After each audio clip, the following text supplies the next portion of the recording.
I will be doing my presentation on the uses and concept of grid computing. Grid computing is when several or a wide variety of chains of computers resources are grouped together and shared with each other under a single system to complete an experiment or a task.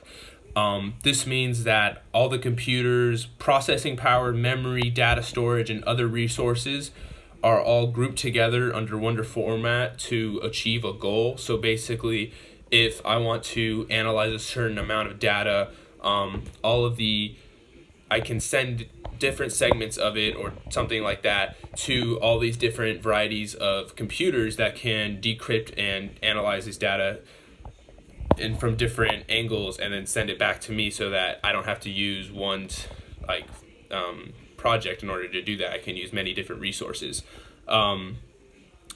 This means of computing means that all these different computers are authorized usually and can tap into the same network in order to use this experiment or this type of computing.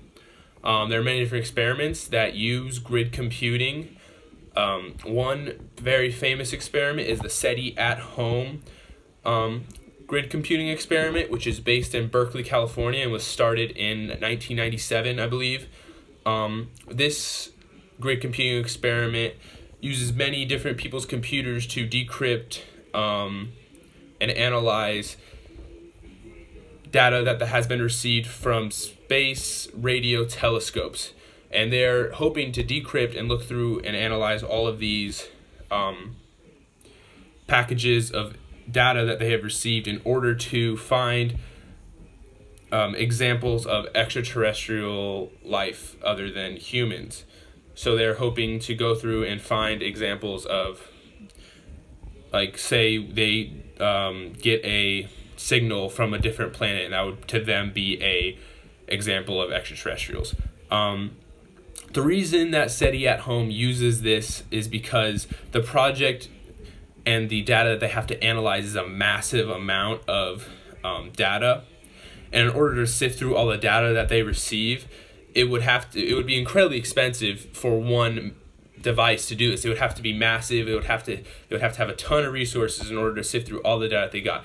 So instead, what they do is they have people who are able to sign up for this grid computing experiment, and they're able to set up their device so that it can be part of this experiment. And so what it does is, instead of when your computer is being used, such as mine is right now, it will not be using the data or it will not be analyzing anything when you're using it. But when your device is idle, such as this one, instead of it going to its screensaver, it would come up with a device set up by the program that would let your device, while not being used, would download and analyze a packet of the information that they need to analyze. And once it is done analyzing, it would send this to the SETI at home servers or wherever it is being, all their data is being stored that has been looked through, and then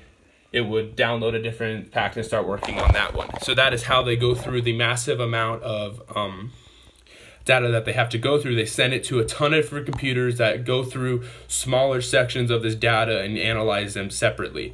And this is how grid computing would be worked, is that they're using all these different systems in order to achieve one goal.